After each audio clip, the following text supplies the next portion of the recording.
This is the calm after the storm. The final battle for Aleppo swept through the city like a man-made, malevolent tornado. All sides in this war were prepared to destroy Aleppo to possess it. In the end, the firepower of the regime and its Russian and Iranian allies was too much for the fractious rebel coalition that controlled East Aleppo.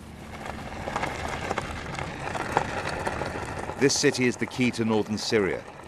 Right across the country, rebels who are still fighting are on the defensive.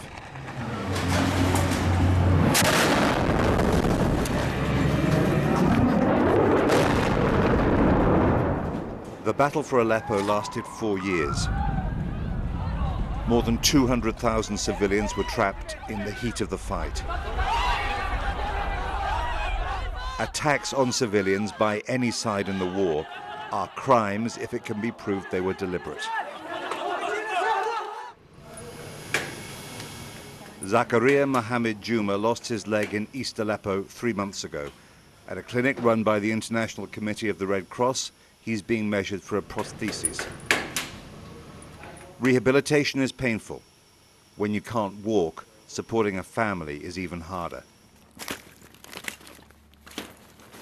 It will take years and billions to rebuild. The east side of Aleppo and much of the old city is in ruins. With a photo of his clothes shop, Salah Ajam stood in front of where it used to be. I've seen this much damage elsewhere in Syria, but never in such a wide area. Abu Mahmoud is one of the first to return to his neighborhood. If only they'd take away the rubble, he said, all the neighbors would come back. This corpse was still lying on the road a month after the battle. More are certain to be buried in collapsed buildings. Abu Muhammad, collecting firewood, showed where a mortar fragment had hit him. Look, he said, they took out my spleen, a kidney, and part of my intestines. I've had many operations. In every queue for emergency aid, there are tragedies. Gossoon, who's 12, has seen more than anyone should in a lifetime. Her grandmother, Abdu, is using all the strength she has left to care for her surviving grandchildren. My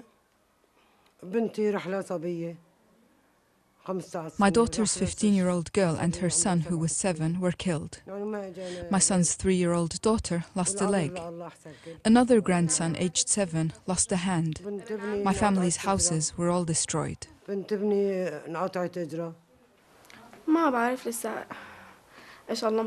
We don't know what's hidden in our future.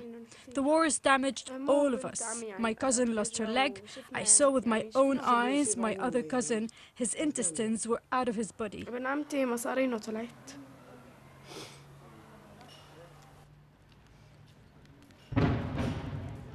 President Assad's resurgence in Aleppo means talk about forcing him out sounds more hollow than ever. He is the strongest he's been since the war started.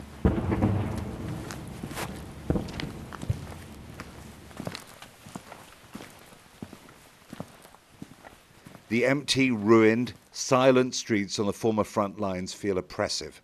No one has tried to move back here. It's haunted by violence and death.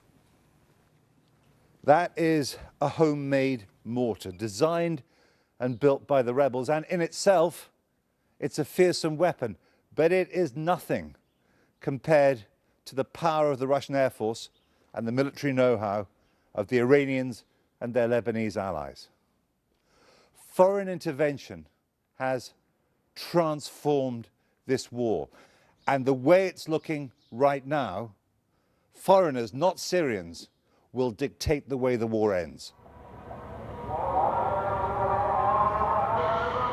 The sun sets in Aleppo on a dark, cold, and broken place. It feels like a post-war city, but this is not a post-war country. Syria has a fragile, partial truce. For the first time, the president and his allies can smell victory. But they are not there yet. Jeremy Bowen, BBC News, Aleppo.